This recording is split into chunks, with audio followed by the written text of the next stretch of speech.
Hello and welcome to the Posture Dojo podcast. My name is Sam Miller. I'll be your host. I'm sharing a journey of postural transformation, stories from my own healing journey of an 85-degree kyphoscoliosis, as well as the stories of experts from a wide range of fields. Some fields that you might expect, some fields that are surprising. There's a lot of different elements and systems that go into the habit that is our posture that we choose every day, and we can learn a lot from everyone. And today we've got Adrian Farrell on the podcast, who is going to be coming from the field of the Alexander technique and other areas. He seems to be combining a few different kind of areas of knowledge and implementing them into his own practice as a musician. But Adrian, I'll let you kind of introduce yourself. What is your background and where are you currently at in terms of these techniques that you're piecing together to help people? Okay, so hi, my name's Adrian. I am a full-time teacher of the Alexander technique. Been doing it about 12 years. I didn't start off intending to become an Alexander teacher. I don't think anyone ever does. It's something that happens along our route of life. I used to work in IT, in financial services, very different. And I just ended up with fairly common back pain and RSI that people often get in office work, fairly typical story. And I used to go see osteopaths, chiropractors, you name it, like once, twice a month for years. And of course, the problem always came back, always. And then it was more of a chance conversation at a party, actually. I must have been boring someone stupid with my aches and pains. Don't know why. Probably the alcohol. Inhibition goes, you start boring people. And they said to me, have you heard of the Alexander technique? I was like, no, I haven't. And they tried to explain a little about it. I didn't really get what they were saying, to be honest. But I did go and look it up. It was just post-internet, so it's going to be sort of 2000-ish. It may not have been Google, but something really struck a chord with me straight away. And I've always been kind of sad that I can't remember whose website it was that started me down this journey. But I just read something very quickly. You know how when you just look at something, you scan, you're not really paying attention, but something struck me straight away, which is the idea that it was my own behavior and that I could take responsibility for it. Was just something that just really appealed to my personality. Agency at the end of the day. Interesting. So this pain wasn't happening to you. It was something that you were, what was the consequences of the choices you were making each day? Because a computer, a keyboard, and as you mentioned guitar there, play guitar as well, they're all inanimate objects. None of them could do any harm to you. Nothing at all. A chair can't do you any harm. An unergonomic chair can't do you any harm. An ergonomic chair can't help you. It's your behavior. And that just seemed A, logical, but B, appealing, because I personally like that. Obviously I've been down the route of all the other therapies. And the Alexander techniques, it obviously has therapeutic outcomes. And no one would probably do it if there weren't. But we are teachers, not therapists, at the end of the day. And that kind of appealed as well, to not just be passively treated, to actually take control over the situation myself. And I kept doing that for years. Okay, so what is the Alexander technique approach? What is, just to summarize that so we're all on the same page? The way we phrase it in our own jargon is use affects function. What does use mean? We could just say behavior. Your own behavior affects your functioning. And where's that behavior coming from? Usually because we're overstimulated and not really being present to what we're doing. So you actually mentioned it during your introduction, actually, about the habits of posture. And it's very much about habits. Our habits become wallpaper. We don't notice we're doing them. And what's worse is they become Stockholm syndrome. So even though they may be doing us no harm at all, even though they may be doing us harm, they become part of our self-image. So we defend them. That's the way I am. Yeah. I can't change it. That's the way I am. I'm sure you've heard that, haven't you? It's not true, though. Because if you stop doing those things, you don't stop being yourself, funnily enough, but the ego has a problem with that. We have to kill little bits of the ego, slowly but surely, chip away at it. But yeah. So yeah, we very much look at, it's not so much what you should be doing from the Alexander technique's perspective, it's the stuff that's getting in the way. So we're more about reducing interference and having more freedom in movement and activity, rather than simply trying to do something correctly. Because it's that name, Alexander Technique. The word technique implies, oh, I must do this technique, do it or it won't work properly. That's sort of misleading. We're really more about exploration of your maximum availability, because everyone's availability is different. I will people from all sorts of backgrounds, Parkinson's. You seem to have frozen a bit there. Are we back? All sorts of backgrounds where you can't necessarily cure their underlying issue, but you can help them find the most availability they have to help them deal with it. The maximum availability. So walk us through that. That's identifying, as you said, I guess, identifying things that are getting in the way of our normal daily routines and removing those. Yeah, not just routines, but behaviours and habits of behaviour in the moment. Simple stuff like how you sit and stand, how just normal everyday movements, how you deal with another person, how you deal with a computer screen. Because I'll tell you what a computer screen doesn't make you do, because it's an inanimate object. It doesn't make you do this. Everyone does it, because it's a behaviour. Because another way we like to put it is dealing with the stimulus of living. That's a very classic Alexander way of phrasing his own word. Dealing with the stimulus of living. A computer screen's a big stimulus, another person's a big stimulus, public speaking, big stimulus, oh my God, and we all go into the fight or flight mode. And all these sort of things we can overreact to a stimulus, which isn't helpful, and some of those stimulus may not deserve that level of reaction, and then of course we may habituate it. So the issue might not be what you're doing, the issue might be what you can't stop doing. The difference between a useful habit and an unuseful habit, because we need habits. I haven't got enough mental bandwidth, I certainly don't anyway. But the difference between a useful habit and an unuseful one is you cannot do an unuseful habit if you don't want to. You have choice. We do have choice. But not we do have everyone choice. does No have matter choice. if we've made the same choice for 99% of the days before that, and it seems like it's not a choice anymore, but it is still a choice. At any moment, we can go left instead of going right. Yeah. And that's also, I enjoy doing that occasionally when I'm going home or going somewhere that I find myself walking on the same path, just as a way to remind myself that at any point I can do something different. And that's a helpful belief to have, an awareness to have, that you can just go left. Absolutely. You can make a different decision today. There's a really interesting thing about that dovetails with the Alexander technique. We have this concept of inhibition. Thanks to Freud, everyone thinks of inhibition as a negative, unfortunately, but in our jargon, it's a positive. The ability to say no to a stimulus. And there's a formal way of sort of learning it, and it's a three-part process. You go to do something, and before you just headlong go into it in your usual reactive way, you can stop, you inhibit, and you can ask yourself three questions. Shall I not do the thing at all?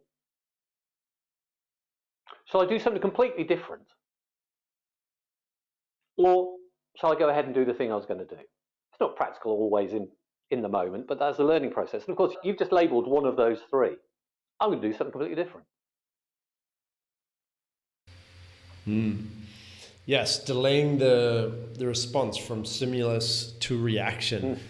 I guess so I'd like to kind of fill you in on a part of my story that I think will bring us to a very similar place in our stories. When I had a trauma to the hip and groin area in a river, it was a drowning accident, basically got jarred with a rope around my ankle, and I had quite a bit of trauma to the pelvis and hip. And it created a lot of tension there. I believe that was really one of the primary causes that when I went through my growth spurt in those teenage years, and I had a rapid growth of my vertebrae, my spinal column, while my spinal cord and nervous system was contracted from protecting itself, trying not to get its leg ripped off, I experienced that warping.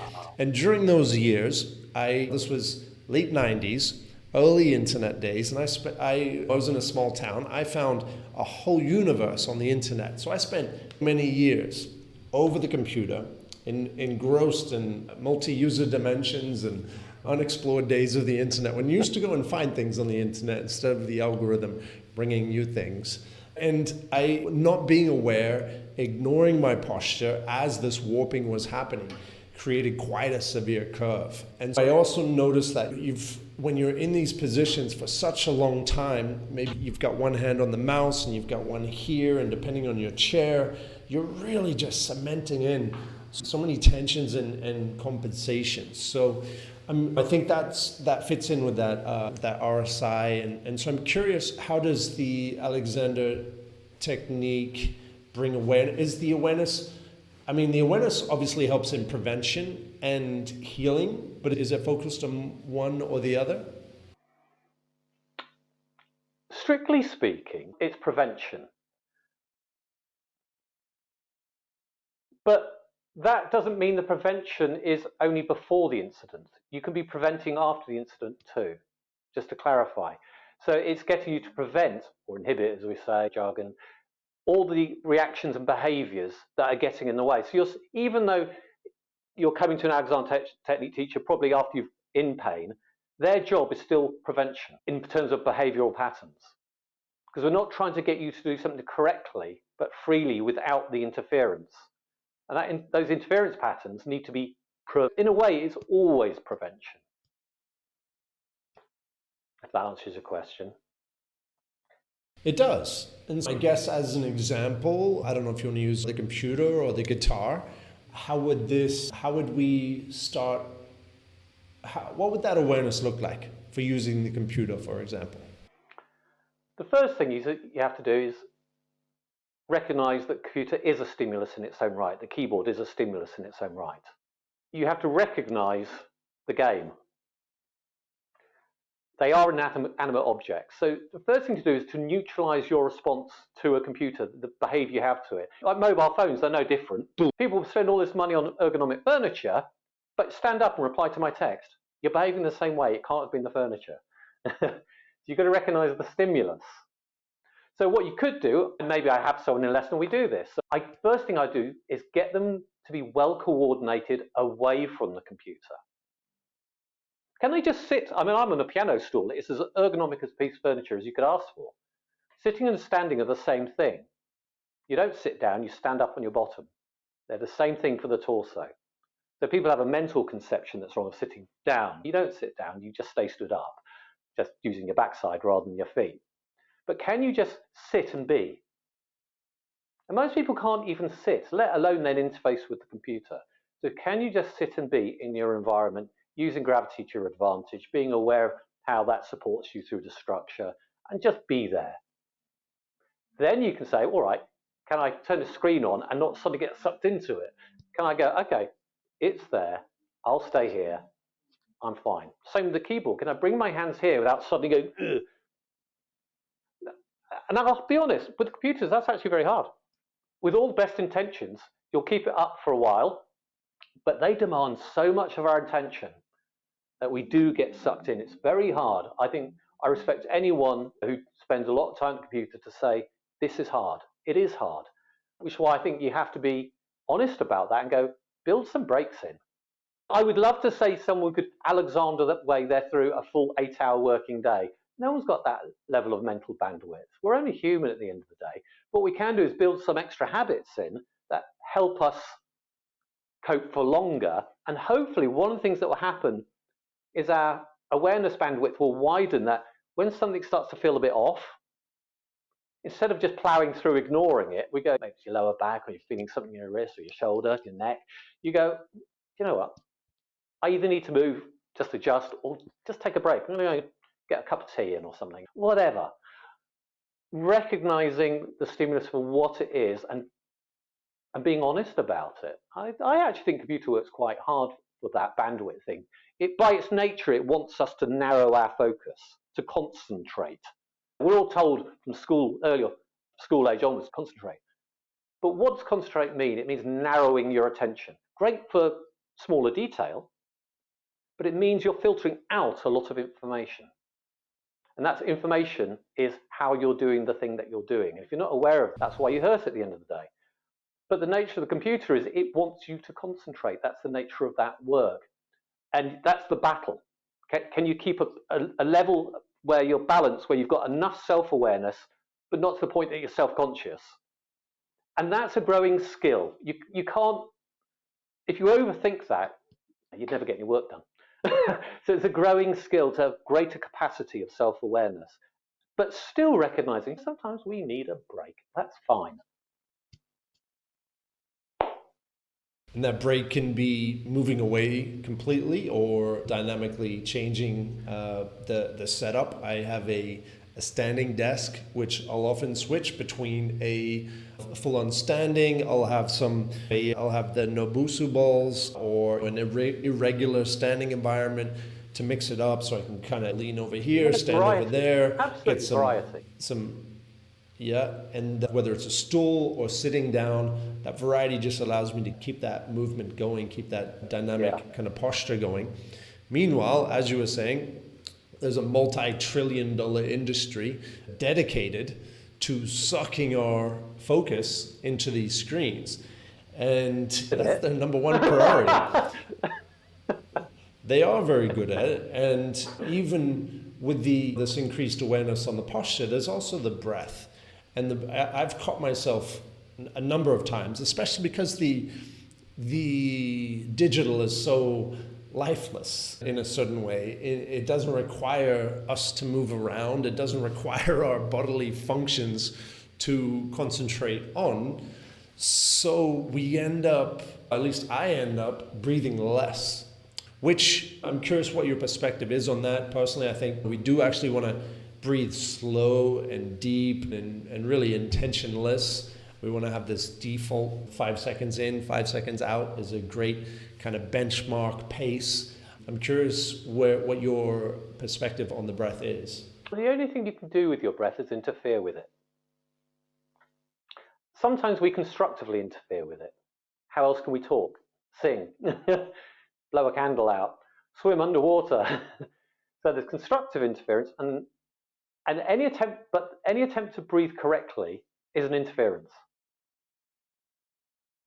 It'd be like trying to blink correctly. Whatever you're doing in your sleep is fine. You're breathing. You wake up in the morning. But what are the sort of things that change the breathing patterns? Some of it's structural, some of it is emotional and psychological.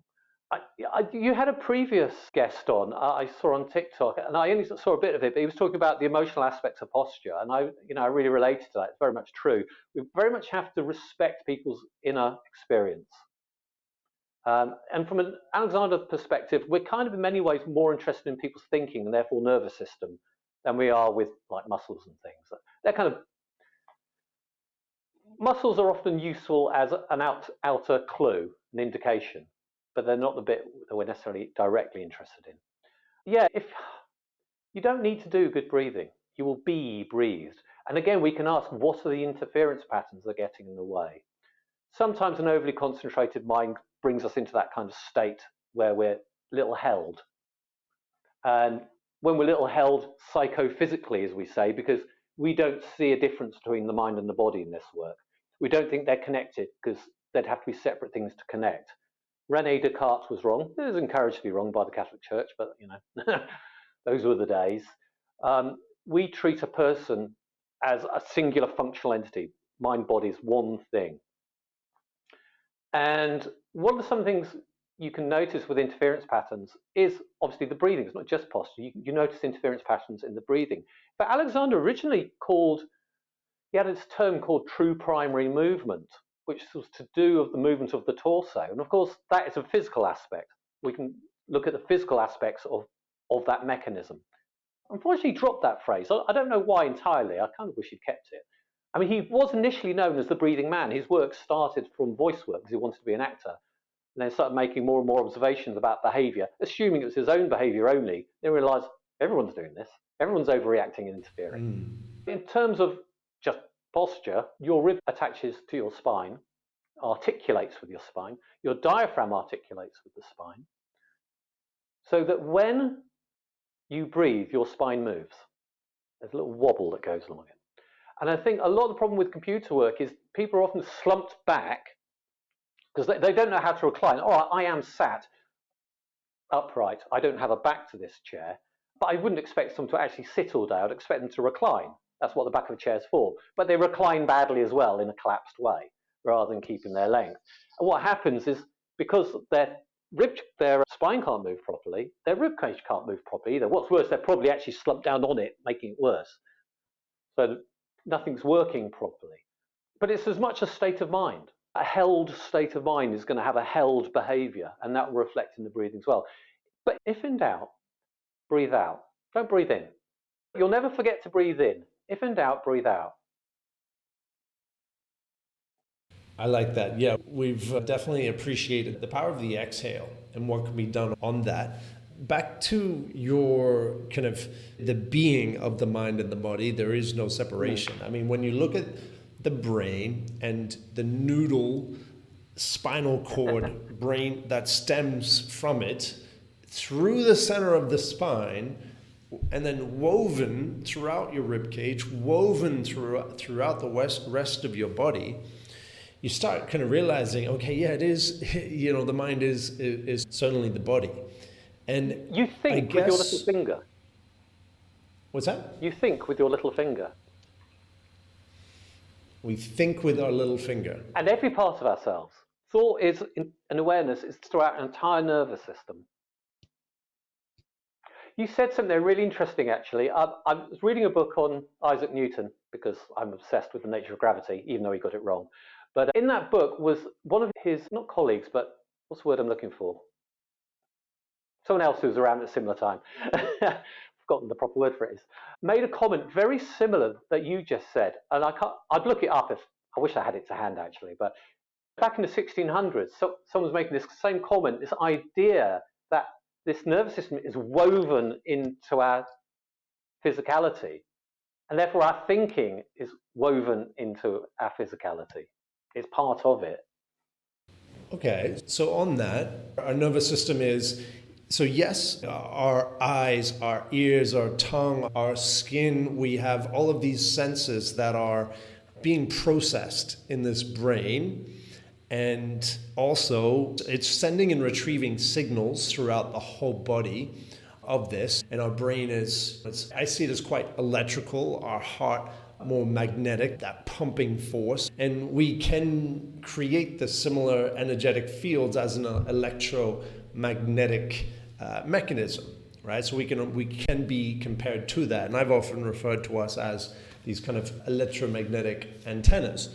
And I guess we might be getting a little philosophical, but are we thinking or are we the receivers of these thoughts from the field? And it's really up to us which of those thoughts we choose to embody.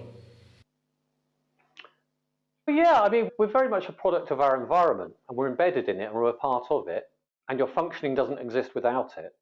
So our nervous system is there to navigate our environment. It's not there for its own purpose. It has no meaning outside of the environment it was evolved for. There was a guy called Jay Gibson and his wife in the 70s who they were psychologists, and they did some research. I've forgotten the name they gave it to it, but how the entire human brain was evolved specifically for the environment. Our psychology is specifically evolved for the environment. And from an Alexander perspective, we would say, well, yes, I agree with that, but we're psychophysically evolved for our environment. And you won't find functioning within.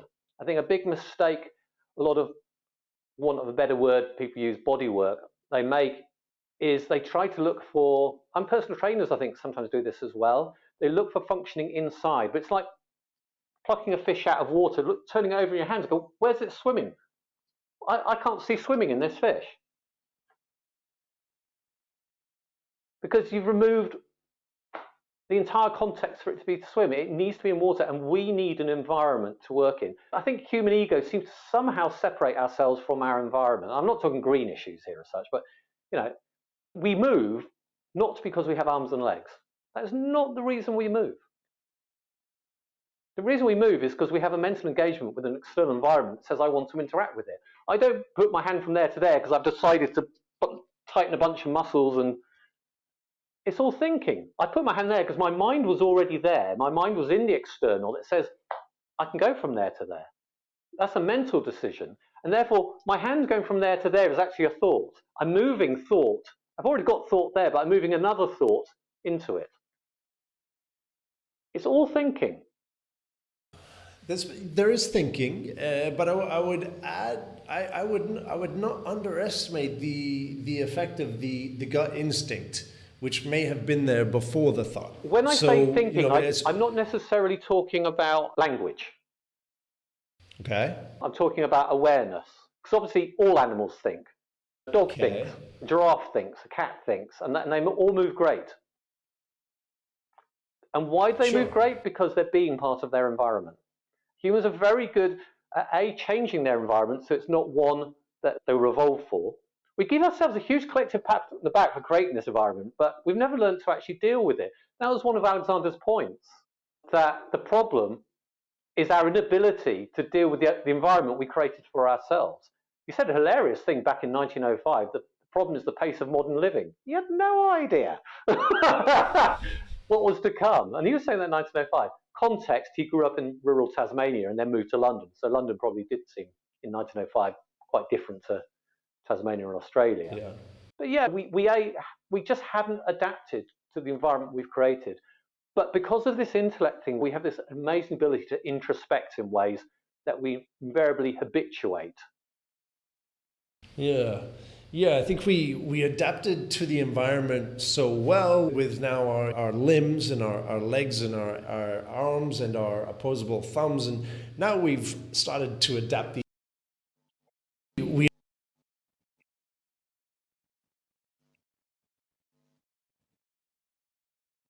might have evolved in a way where we might not have needed those limbs at all. When I look at the structure of the brain and the spinal cord and the spinal column, I see a brain on a spring, which it's using to get around the planet and defy gravity, and increases its chance of survival. We don't defy gravity. That's the last thing we do. We use it to our advantage.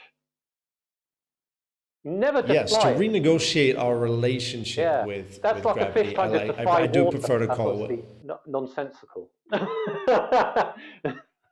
Yeah, so let's go into that because the precision with our words is something that I'm constantly working on getting, because the better we can describe this, the more vividly we can imagine this internal environment, and therefore with that vivid awareness I would suggest interfering in a constructive way with some of the conditions that we might come across there. So I'm curious, like, what is your approach to renegotiating your relationship with gravity to use it to your advantage, as you're saying? Sure. I mean, I said the work's more about thinking, and it kind of is, but that's not to deny the physical. Now, Alexander made an observation that he didn't understand the context, unfortunately, but it was a good observation of how we coordinate in gravity, that basically the design of what you're saying about accuracy of words, the evolution of the head on top of the spine is that the head naturally wants to slightly roll forward over this joint, and it creates this nice length up the back of the neck. There's nothing you have to do, it's just how we navigate gravity. We've evolved for that to happen, and we coordinate well. So from a physical point of view, we have a saying within the Alexander technique. It's almost a mantra, which is almost a catechism, actually. Let the neck be free to let the head go forward and up. And it's one that confuses a lot of people. Firstly, the most important word is let. It's not something you do. Just like a fish lets itself be buoyant in water, it's water. You let your head go forward and up. Because you'll be familiar with the startle reflex. We pull back, what you might say, back and down, as opposed to forward and up. There'll be a recognition that you're kind of slightly pulled here.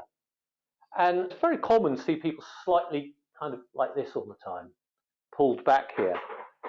And it's just from a mechanical point of view. So if you didn't do that, it would just balance forward and up. So it's, like I say, preventative. Prevent the pulling here, and you'll be forward and up. And that's how we balance in gravity. I personally always had a problem with that phrase. I don't anymore, by the way. But I did for a long time because I was never a sloucher. I always stood at military attention because I grew up on military bases. My father was in the forces, my grandfather was in the forces. So I was very much like this. So telling me to have my head forward, oh, damn it, I'm already up here, you know. It actually made me worse hearing that phrase, if anything. But through the guidance of my teachers, you know, guiding me with their hands, I got a better use of myself, better coordination. And then I kind of attached that phrase, head forward and up, to the previous experience. But subsequently, I've understood perfectly well where this comes from. It's a great observation by understanding gravity properly, that gravity isn't pulling you down in the first place. Everyone thinks Newtonian, and everyone thinks gravity's pulling them down. It is not. And I know a lot of people are going to go, don't be stupid, I can see things falling down. Obviously, gravity's pulling down. All I say to you is, go on YouTube, look up, is gravity a force? It isn't, it's an effect. And it's Einstein's general relativity. It's very counterintuitive, but there are some ways we can prove this. Do I actually have a... No. I had a mobile phone that I was using to make this example. I left it next door. Because mobile phones have accelerometers in them. So when you turn it, that's how it goes from portrait to landscape. And I thought, if it's got accelerometers and it's got 3 in each dimension, maybe I can actually read the acceleration. Of course, I already knew what I was going to find because I know this stuff, but I just wanted to download the app and have a look. So if you download the accelerometer, if you put it on, just put it on a table on the floor, it will register 9.8 meters per second squared of upwards acceleration.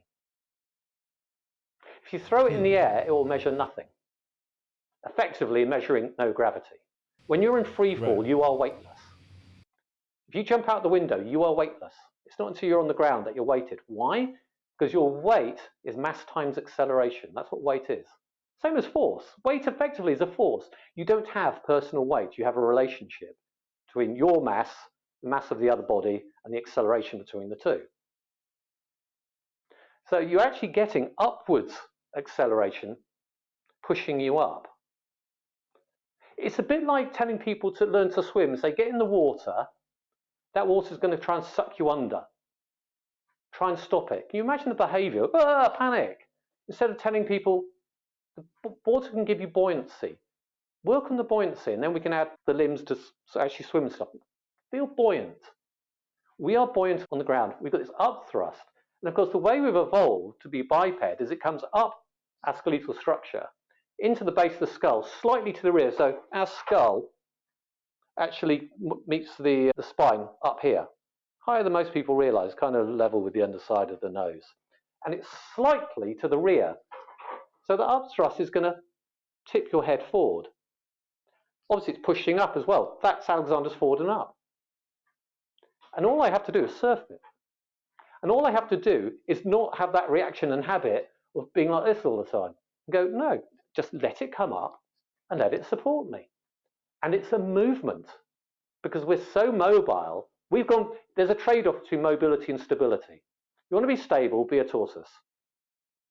But you lose a good deal of mobility with it. We've gone the mobility route, thankfully. I quite enjoy my mobility, which means we don't have a huge amount of stability. So the way it all works is this upwards thrust, you surf it with movement. So if you see toddlers standing up for the first time, they're all a bit wobbly, taking their first steps. The trick isn't to get rid of the wobble. The trick is to wobble more skillfully. It's a movement. Really well put. Really well put. So when you see those magazine articles on perfect posture and how they love that alliteration, and they always have that picture of side on with a plumb line from ear, shoulder, hip, knee, and ankle. I have no problem with the image. I have a problem with the text. Because the text is probably saying that's what you're supposed to achieve. That's good posture. I went, no. That plumb line is the average of all the points you've wobbled about.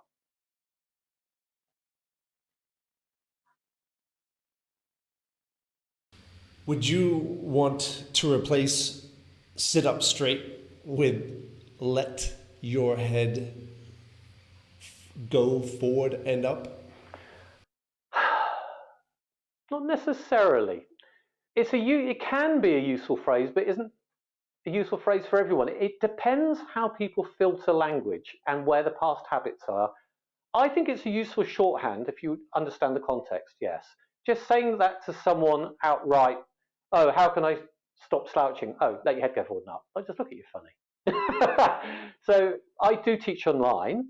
So I have to give all the context of, yes, the anatomy and the environment of gravity, so that forward and up has some meaning and context. If I teach here in person in my room here, I could maybe just give them the experience of what it's like to not interfere. So the head is forward and up as I get them to move around, sit, stand, squat, whatever. And then when they hear the phrase, they can attach the phrase to the experience they've had. Either way, but just the experience is really what matters. In my experience of that phrase, I'm aware that our head is on this more of like a scoop, right? It's more of a bowl. It's not quite the just straight back and forward. Yeah. It's more of the scoop going on. I felt the chin drop, and then the way up without causing tension. You mentioned that, right? It's not about creating tension, because that's not an ideal way to do it. We don't want to put in tension parts of our body. We want this effortless kind of posture. So the way I would go up is through my nose, and that's also opened up my nasal breathing as well by dropping forward with the chin tucked. I feel that. So I feel the forward and up effect in motion, and it's quite nice. I like it. Yeah, I often say to people, actually, just drop the nose.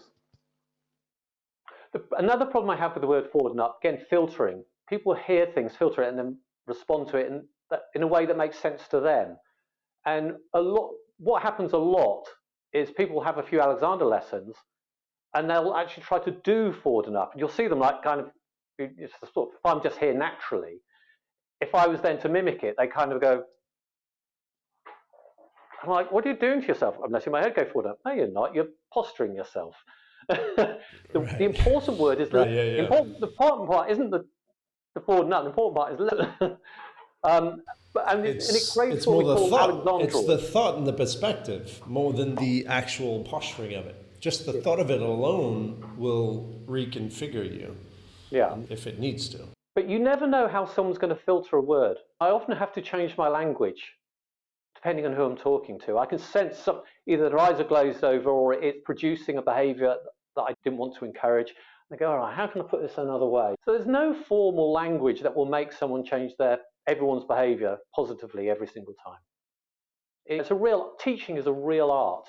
And we're complex, our behavior is complex, and you don't know someone's entire back history of why they respond in certain ways. So you've just got to creatively see if you can elicit something from them in a behavior, rather than try to impose something on them and make them understand something a certain way.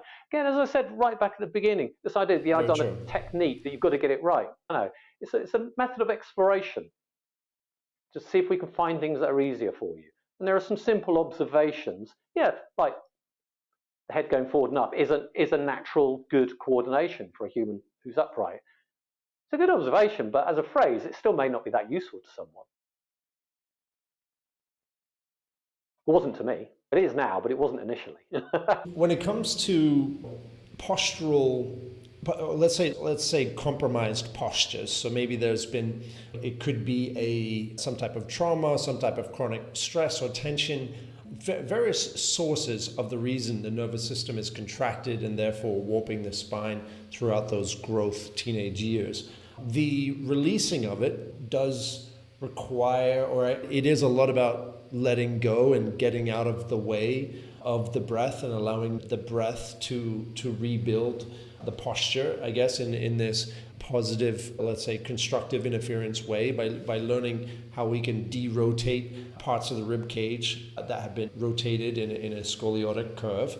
And we're kind of negating the effects of negative interference, I guess. One thing that I've found helpful is visualizing and kind of seeing that higher self forming on top of the breath. I'm curious, is the Alexander technique, is it driven by a vision? Is there anywhere to go, or it's only in the now and allowing what is to be? Firstly, just pick up on something you said before. I like the way you phrased it, the very Taoist way of phrasing things, the way, getting out of the way. And I like that. And that's very in accordance with the way we think in the Alexander technique. To answer that question specifically, it's in the now. And Alexander countenanced imagery because you never know what someone's going to do with it. Go on. Now, I personally use very little to no imagery. I'm not, partially because it's not my way, personally, and partly because of what Alexander said. Once in a blue moon, in a creative moment with a student, something pops up and I always feel a bit guilty, but if it's working in the moment, I go, well, we'll just use it for now. But an image that's useful for you today may not be useful to you tomorrow. You can outlive an image. And you never know what's going to... So I generally don't give people images. Having said that, people sometimes say, I'll be working with someone, they're having an experience, and they will use language around imagery, and I'll go, if that works for you, use that for now. I'm not going to say don't use it, because they're finding it useful. What I will always say is it's useful for now, but once you've changed it, stop being useful. You don't need it anymore. Once the key's unlocked the door and opened it, you don't need the key anymore. So yeah, I generally don't use a lot of imagery. Some of my colleagues do use quite a bit. I think it's a personal preference, although Alexander himself preferred not to, and I agree with his reasons. But I don't discourage people from having images and imagery if it's helping them. But I do warn them that an image can become a crutch. Is there another technique or mechanism that's used to provide the same thing, or something that's more permanent? We're kind of more about intention. And we have this phrase called directions. And directions is basically just intention, but in a directed way. Sound a bit tautologist, that, sorry. But we'll, like, say the neck free, head forward and up is a direction. There's a fuller phrase, neck free, head forward and up, to let the back lengthen and widen. And that just encourages a general sense of expansion. Again, though, it's a phrase, and will it always work with everyone? It's hard to know. You have to be a bit experimental with this sometimes. It could work with 9 out of 10 people, and then you get this one person like, damn, what am I now going to do? I'm still going to help the person. I can't keep using this thing if it's not working. I've got to find a way around it. But it's very much in the moment, and directing yourself, the intention in the moment. What is it you want? And being mindful of any potential tensions that are created from that intention. I guess that would come from a lack of not understanding the concept as completely, and as you were saying, like posturing with that information, you're creating tensions to hold that posture, and therefore adding extra compensations, obstructions to the flow. Yeah, flow is definitely something I'm interested in. I would say to everyone in my first lesson, rule number 1, I never want you to do something correctly. Because the psychology of people doing correctly, they're stiff as boards, and they're just tied up in their minds. I'm only interested in people doing things freely. But yeah, it's a real tightrope, because everyone's so different. I do not have, even though we have our principles like neck free, head forward and up, and all these sort of things, and I wouldn't just give that as a prescription to everyone. I mean, it might work 9 times out of 10, but what do you do? Do you have to say, I can't help the person that isn't? That's just not helpful. It's my job to help people. And if phrasing it certain ways, traditional ways, doesn't always work, it's not that I don't use it, but if it's not working with one person, I have to find another way of eliciting something out of them. So I'm not prescriptive. I'm never prescriptive, ever. That's the one thing I'm prescriptive about. I'm never prescriptive. Not being prescriptive. What should I do? That's so unhelpful. Yeah, there's over the years, I've unfolded, I've unblocked, I've unlocked, I've had such tight hips and sucking in the belly to try to look skinny and then not have a bigger belly. And then with this posture thing, over the years, I've just ironed out all of these wrinkles. And I have found it helpful to have various breaths as an anchor to a state. If I find myself just kind of slipping into old habits or old tensions, I kind of reset onto different breaths, and those breaths release me from wherever I might be and bring me to kind of a good neutral state. And I'm aware that the Alexander technique is very focused around performance, right? And that's, or no, I don't know. Only in as much focus, but all the world's a stage, as someone said. All the world's a stage. I know it came out of performing arts, but it's actually got nothing to do with performing arts equally than all human activities of performance.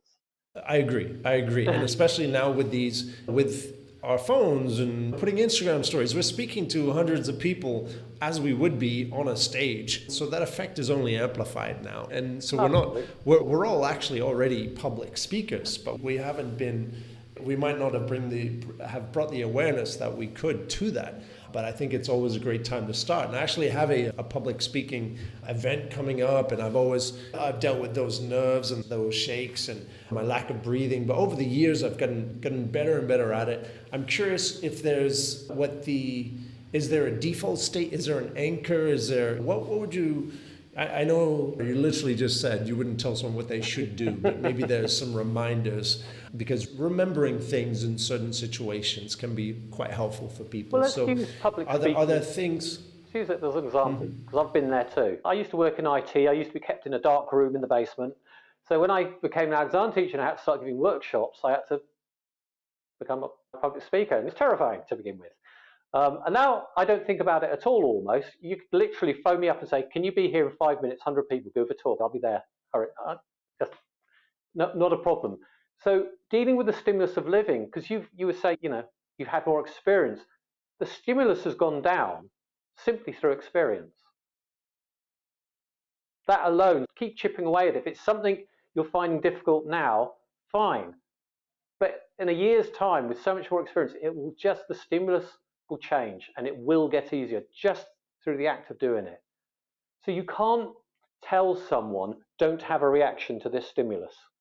It wouldn't matter how much I told Alexander advice to someone who's never had Alexander lessons and never given a public speech before and stick in front of 1,000 people and expect them not to react.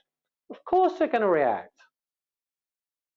The question isn't so much do they react, it's how much do they react? And we could say, what are a couple of simple things to be aware of to discourage that? You keep talking about breath. I like using breath a lot. Before a performance, and the thing is, by the way, we want to be nervous when we perform.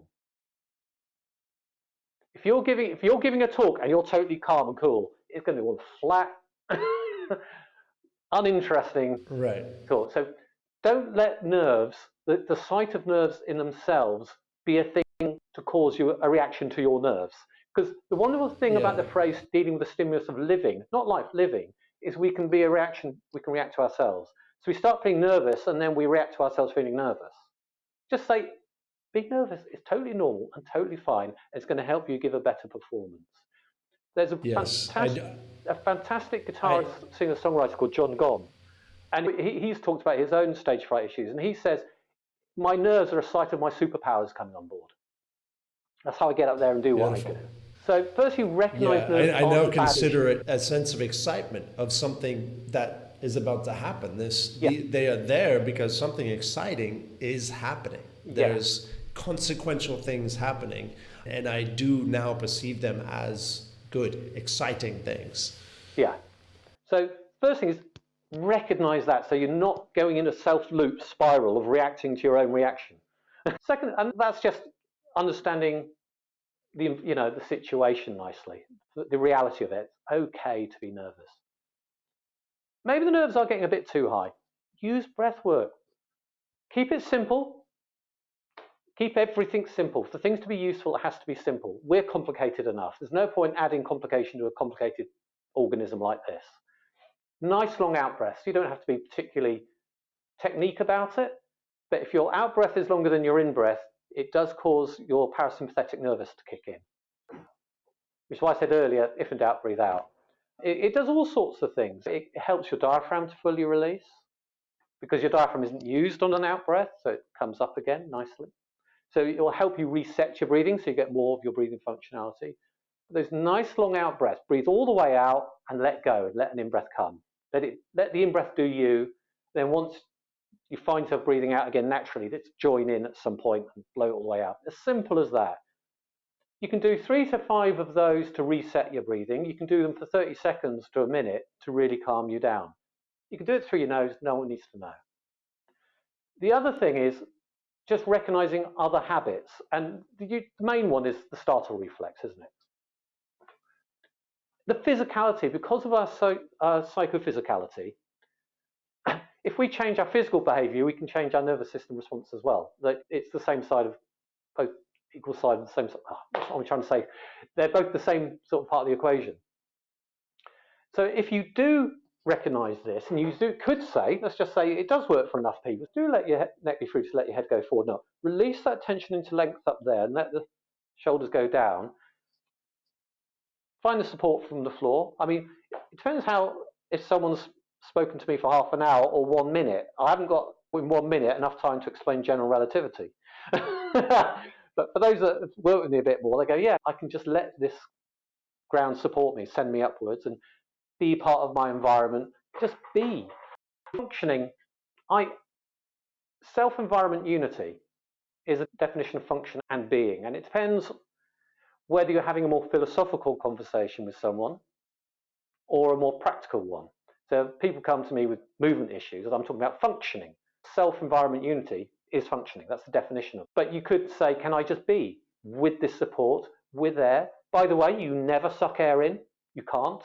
There's no mechanism to suck air in. Why? Because of pressure gradients. As your rib cage expands, you create volume. As you create volume, the air pressure goes down. Because the air pressure's gone down, the surrounding environment wants to equalize it, so it pushes air in. You do not suck air in. The surrounding environment pushes it into you. I find all these things which are kind of being ways to center myself. And it's a very psychophysical experience. That doesn't say I still don't have nerves, but it makes them useful nerves. And I can have a better context, better performance, and recognizing when the nerves are getting too high, that my breathing's affected, that maybe my shoulders are going up, my head's pulling, and I'm narrowing and contracting. But I can recognize the physicality and go, all right, I've had the experience of not being like that. Can I let myself come out? But what do you say to someone with 1 minute's warning?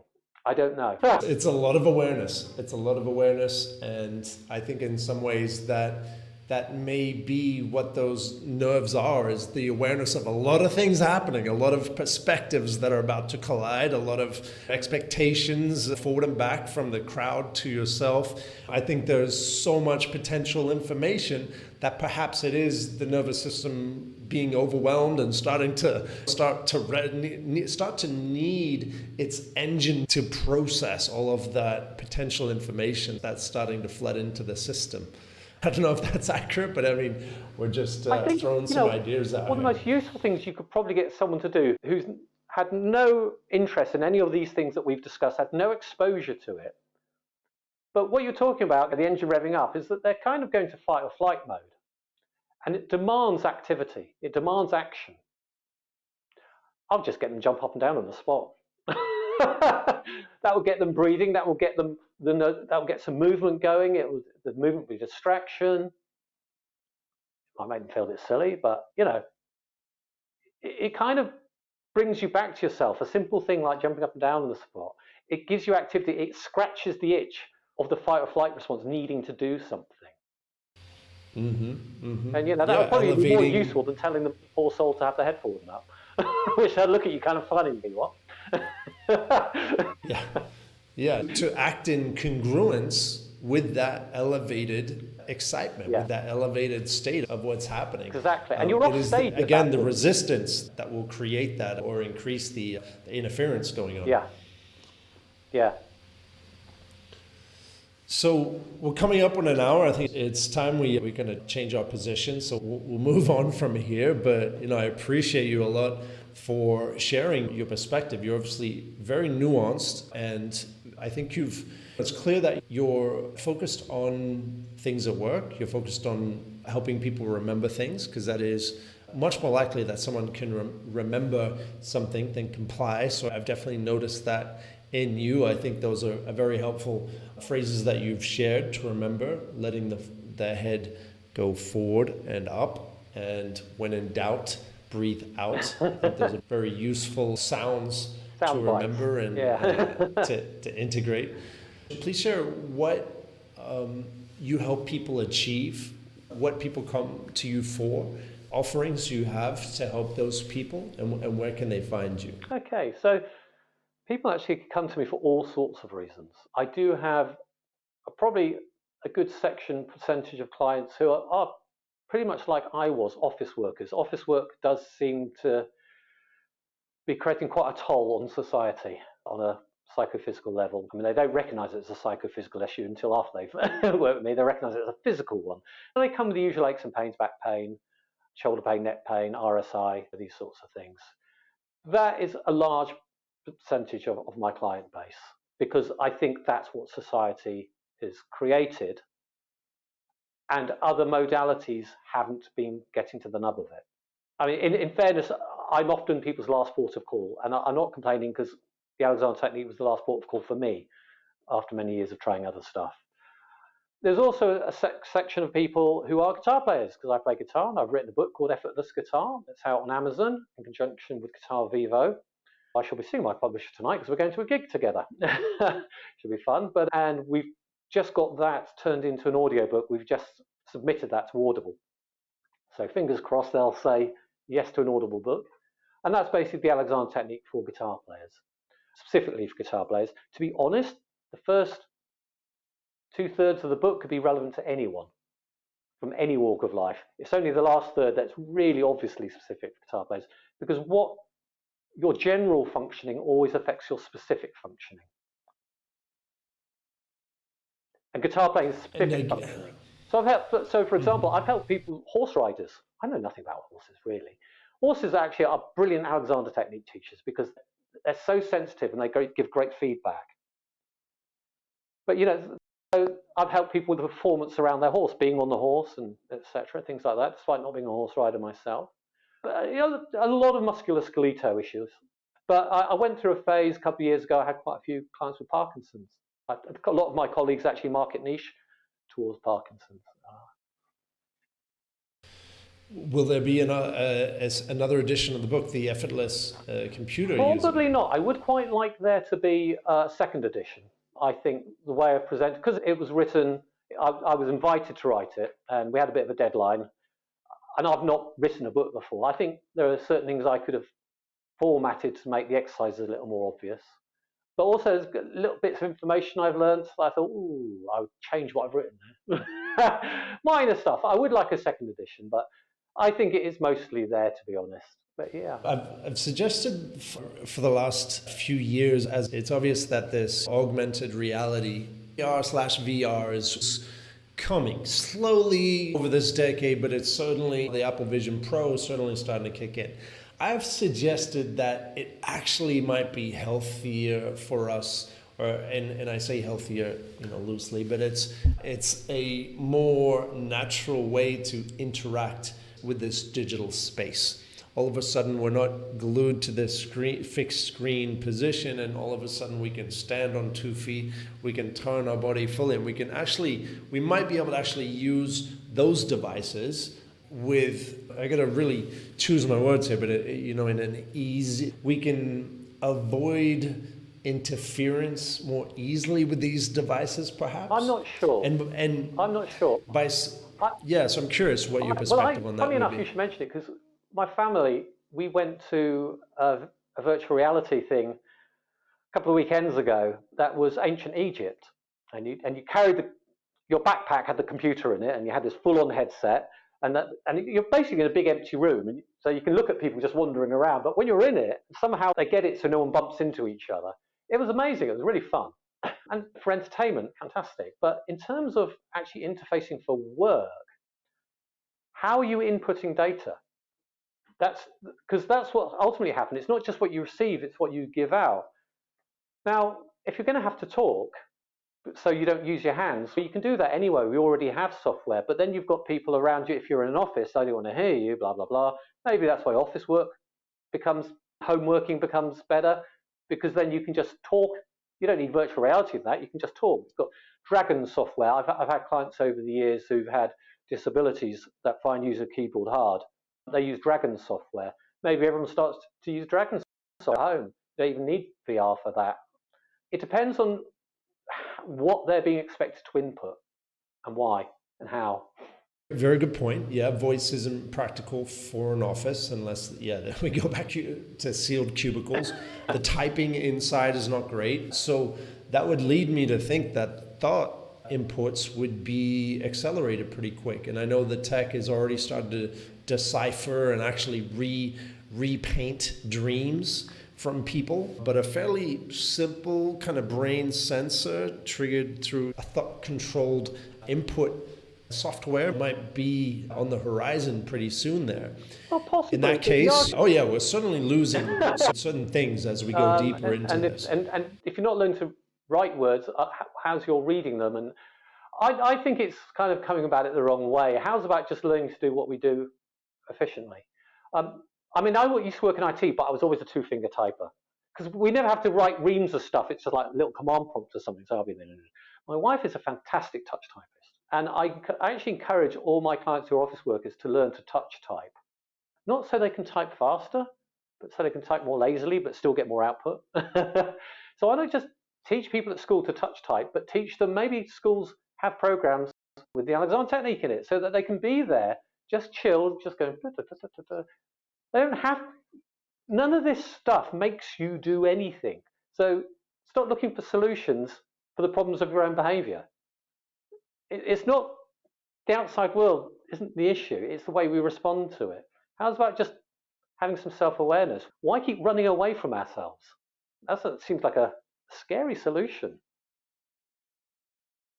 Yeah, and to clarify, I see it as something that's almost inevitable, and I think it's I see it will. We're spending 8 hours on our current setups are creating issues from that lack of awareness, and being in those systems are going to create other issues from that lack of awareness, and especially on the eyes, being that close to the screen. There's so many extra complications that are going to come from this. I just see as people who are out there helping people deal with the consequences of these types of frequent many-hour interactions. It's something I'm thinking about and seeing right now. I know I would certainly prefer a lot more mobile type of interface, but I don't want a screen kind of glued an inch from my eyes. A lot of this comes down to light. Corporations not playing lip service to this stuff. They're not talking about these types of issues that are rising. When they talk about these issues, they're not talking about making employees' lives better. They're trying to put sticking plasters over problems to make sure they can keep their employees working right to the edge all the time. Yes. Rather than, and even though they're producing 50 times more than their equal counterpart 40 years ago before the computers, the wages are getting you about 40 times less. Yeah. So we cannot expect the outside world to help us or push us in the right direction or look out for our well-being. I do believe it is on each one of us to accept that role, to go from the victim role that we may have for conditions that we have, whether that's the environment or internal conditions that we've been diagnosed with. There are always things that we can do that are in our control to tap into our innate ability to heal, to generate the maximum life flow, the life force that we have pumping through our bodies, through our minds and our bodies. And I thank you for sharing these techniques and helping people on that journey. Thank you. It's been wonderful, yeah. Oh, and to answer an earlier question, it's www.alexander-technique.london, because I forgot to say that. And are you offering classes or is it courses? Online lessons, they're all one-to-one lessons, either online or in person. Obviously, given the format that people listen to this, the interest is mostly going to be online, unless you happen to live in my neck of the woods in North London. But yeah, they're one-to-one sessions. It's a 6-week program, of which I would say that's 6 weeks of lessons, beyond which it turns into coaching. So I don't say people stop at 6. Some people do. Some people carry on because they actually realize they're learning about themselves. Sometimes all that stuff you were saying a moment before, these problems that we have, as we address them, we actually realize we're learning about ourselves. And that often is fascinating to people, to learn more about themselves through the problems that have arisen. And that's often the reason people stay with it. That's why I stayed with it. Self-exploration. And if I hadn't had those pain issues, I may not have the opportunity to make these observations and explorations. So yeah, the first 6 lessons are lessons, and then it evolves into coaching. Beautiful. Yep. And when your perspective arrives to that place that it is of self-exploration and then even development of the self, it's a very rewarding journey. Very. So yeah. So I appreciate that. Yeah, it sounds like that's a great place to get started. If you want to get in touch with Adrian, thank you for tuning in. Thank you for taking the time for yourself, gifting that time to yourself to learn about this and explore the self and the environment that the self is reacting to as we decide and we choose how to do. So good on you for tuning in. We'll see you in the next one.